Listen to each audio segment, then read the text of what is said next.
Era akhir tahun 80-an hingga medio tahun 90-an adalah masa-masa terkelam industri film Indonesia. Tapi di era ini juga jadi masa-masa keemasan film-film panas Indonesia.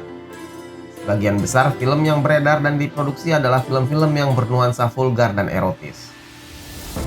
Apapun genre filmnya, entah itu film action, horor, komedi, ataupun drama, pastilah tidak lepas dari unsur seksploitasi. Dalam sejarah peradaban manusia, semua yang berbau sensual tentu saja amat sangat menarik minat penonton. Di era tahun 90-an itu, promosi film melalui poster-poster yang bernuansa vulgar yang menggugah birahi pun mudah saja ditemui di mana-mana pada waktu itu. Poster-poster itu menampilkan pose sensual para aktris dengan kostum yang minim. Poster-poster itu terpampang terang-terangan di gedung-gedung bioskop kelas bawah dan bisa diakses oleh siapa saja, termasuk anak-anak. Sulit dibayangkan jika di masa kini hal itu terjadi. Tentu saja akan menjadi heboh, kontroversi, dan membuat tuduhan-tuduhan miring terhadap pemerintah dan negara karena melakukan pembiaran krisis moral. Judul-judul film di tahun 90-an itu pun super clickbait, ambigu dan yang pasti erotis, sehingga membuat orang penasaran dan berbondong ke bioskop. Sebut saja beberapa judul yang memancing orang untuk melirik film-film itu, seperti Gadis Metropolis, Pergaulan Bebas, Gairah Nakal, Kenikmatan Tabu, Setitik Noda Manis, dan masih banyak lagi. Dari film-film tersebut melambunglah nama-nama tenar bintang-bintangnya seperti Inneke Koesherawati, Kiki Fatmala, Sally Marcelina, Feby Lawrence, Windy Cyndiana, Malvin Saina, dan Yurike Pastika. Pada masa itu mereka adalah bintangnya. Nama mereka juga menjadi clickbait dan nilai jual tersendiri bagi penggemar film panas tahun 90-an. Lalu mengapa eksploitasi atas seks atau bisa disebut seksploitasi itu menjadi ramuan utama di sebagian film besar Indonesia waktu itu? Ternyata hal ini terjadi berkaitan erat dengan krisis multidimensi dalam industri film Indonesia kala itu. Berbeda dari kondisi perfilman Indonesia era 70-an, film era 90-an bisa disebut era krisis terparah perfilman Indonesia. Di era tahun 90-an, banyak gedung-gedung bioskop legendaris yang mulai tidak laku, sepi peminat dan bahkan hampir bangkrut. Ada dua faktor utama dan beberapa faktor lain yang membuat karut-marut perfilman kala itu. Pertama dari sisi produksi, kedua dari sisi peredaran film ke bioskop di seluruh Indonesia yang tidak merata. Bioskop-bioskop kelas 1 mengutamakan film-film blockbuster dari Hollywood untuk meraup untung. Sementara bioskop kelas 2 yang keterjangkauannya lebih luas tidak berani menayangkan film-film itu karena mahal dan takut tidak balik modal. Bagi produsen film Indonesia sendiri sulit untuk bersaing melawan film-film berkualitas dari Hollywood itu. Lalu pemikiran paling pragmatis tentu saja membuat film berbiaya murah dengan pasar kelas bawah. Solusinya adalah film yang mengandalkan nuansa-nuansa seksualitas yang gampang dijual daripada harus bertaruh dengan ketidakpastian.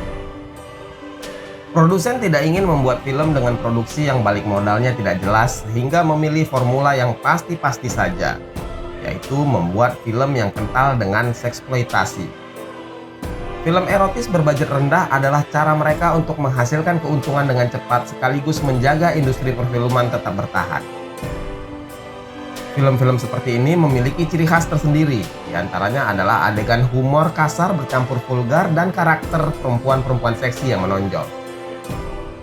Sebenarnya era film-film yang menampilkan perempuan-perempuan seksi dengan alur cerita untuk 17 tahun ke atas sudah ada jauh sebelum boomingnya film-film panas era 90-an.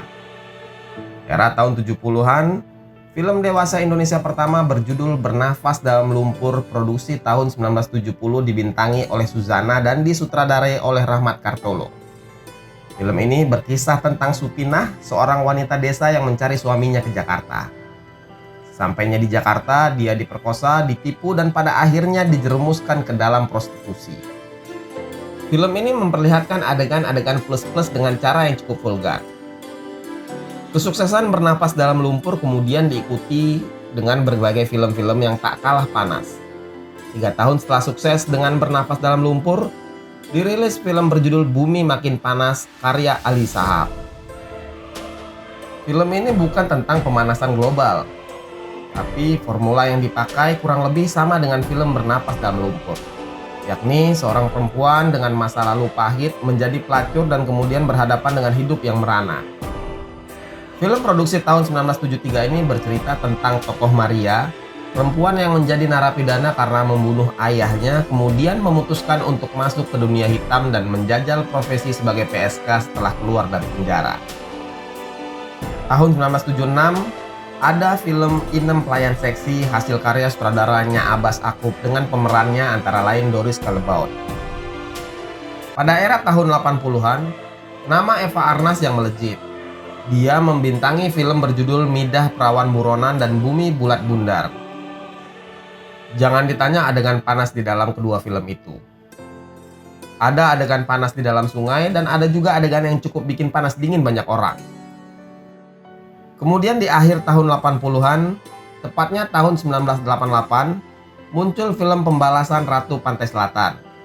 Film ini berkisah tentang Nyi Roro Kidul yang memanipulasi jasad wanita bernama Wanda yang diperankan oleh Yurike Prastika yang dapat membuatnya hidup kembali. Lelaki manapun yang bersetubuh dengan Wanda akan mati karena di dalam kemaluan sang perempuan terdapat keris pusaka. Pada saat berperan sebagai Wanda, Yurike pun tampil dengan berani. Dia memakai pakaian berbahan tipis sehingga memperlihatkan bagian intimnya. Bahkan ada juga sebuah adegan yang menampilkan bagian dada sang aktris secara terang-terangan tanpa sensor apapun.